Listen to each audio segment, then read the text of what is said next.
বাংলাদেশের খোলা আকাশেই ডানা ছড়াচ্ছে মৌলবাদ। ভারতে ঢোকার হিড়িক বাংলাদেশিদের। সীমান্তে কড়া নিরাপত্তা সত্ত্বেও লাগাতার অনুপ্রবেশ চিন্তা বাড়াচ্ছে দিল্লির। অন্তর্বর্তীকালীন সরকারের ওপর চাপ বাড়াচ্ছে বিএনপি এবং জামায়াতপন্থীরা। খোলা আকাশের তলায় জেগে উঠছে মৌলবাদ, অন্যদিকে আগুন দাম নিত্য প্রয়োজনীয় দ্রব্যের। এই পরিস্থিতিতে বাংলাদেশ ছেড়ে ভারতে ঢুকতে মরিয়া বাংলাদেশি নাগরিক এবং রোহিঙ্গারা। ভারত বাংলাদেশ সীমান্তে কড়া নিরাপত্তা থাকা সত্ত্বেও হচ্ছে অনুপ্রবেশ।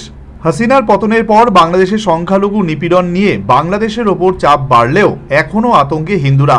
দেশে কোনো নির্বাচিত দীর্ঘমেয়াদী সরকার না থাকায় নিজেদের প্রভাব বিস্তার করতে তৎপর বিএনপি এবং জামায়াতপন্থীরা। সে দেশের জনপ্রিয় ইসলাম প্রচারক শায়েখ আবদুল্লাহ জানান, শিক্ষার নামে কারোর ওপর তার ধর্ম এবং বিশ্বাস বিরোধী কিছু চাপিয়ে দেওয়া হবে না।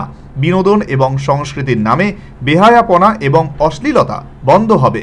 দাড়ি, টুপি, হিজাব এবং ইসলামপন্থীদের প্রতি বৈষম্য এবং বিমাতৃসুলভ আচরণ দূর হবে, এমন দেশ চান তিনি।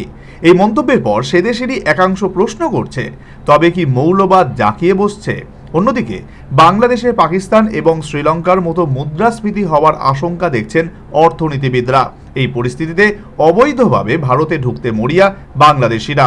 এক নজরে দেখে নেব হাসিনা সরকার পতনের পর কতজন বাংলাদেশি এবং রোহিঙ্গা আটক হয়েছে। 11ই অগস্ট ধর্মনগরে আটক 2 রোহিঙ্গা যুবক যুবতী। একই দিনে পশ্চিমবঙ্গ, মেঘালয় এবং ত্রিপুরায় বিএসএফ এর হাতে আটক 11 জন বাংলাদেশি। 13ই অগস্ট আগরতলা রেল পুলিশের হাতে আটক 16 জন বাংলাদেশি। 15ই অগস্ট ওড়িশার পারাদ্বীপে আটক 12 জন বাংলাদেশি। 16ই অগস্ট আগরতলা রেল পুলিশের হাতে আটক 3 রোহিঙ্গা। সীমান্তে কড়া নিরাপত্তার পরেও হচ্ছে অনুপ্রবেশ। প্রসঙ্গত, ভারতের পশ্চিমবঙ্গ, অসম, মেঘালয়, ত্রিপুরা এবং মিজোরামের সঙ্গে বাংলাদেশের সীমানা রয়েছে, যার দৈর্ঘ্য 4096.70 কিলোমিটার। ত্রিপুরার সঙ্গে আন্তর্জাতিক সীমানা 856 কিলোমিটার। মুখ্যমন্ত্রী মানিক সাহা চলতি বছরের জানুয়ারি মাসে বিধানসভায় জানান, ত্রিপুরায় প্রায় 47.584 কিলোমিটার আন্তর্জাতিক সীমানায় কাঁটা তারের বেড়া নেই। পাশাপাশি পশ্চিমবঙ্গের রাজ্য সরকারের সাথে বিবাদ থাকায় পর্যাপ্ত পরিমাণ আউটপোস্ট তৈরি করতে পারেনি বিএসএফ। এই সুযোগেরই কি সদ্ব্যবহার করছেন অনুপ্রবেশকারীরা? উঠছে প্রশ্ন, এই অনুপ্রবেশ বন্ধ না হলে ভারতের অভ্যন্তরীণ নিরাপত্তা নিয়ে সিঁদুরে মেঘ দেখছেন গোয়েন্দারা।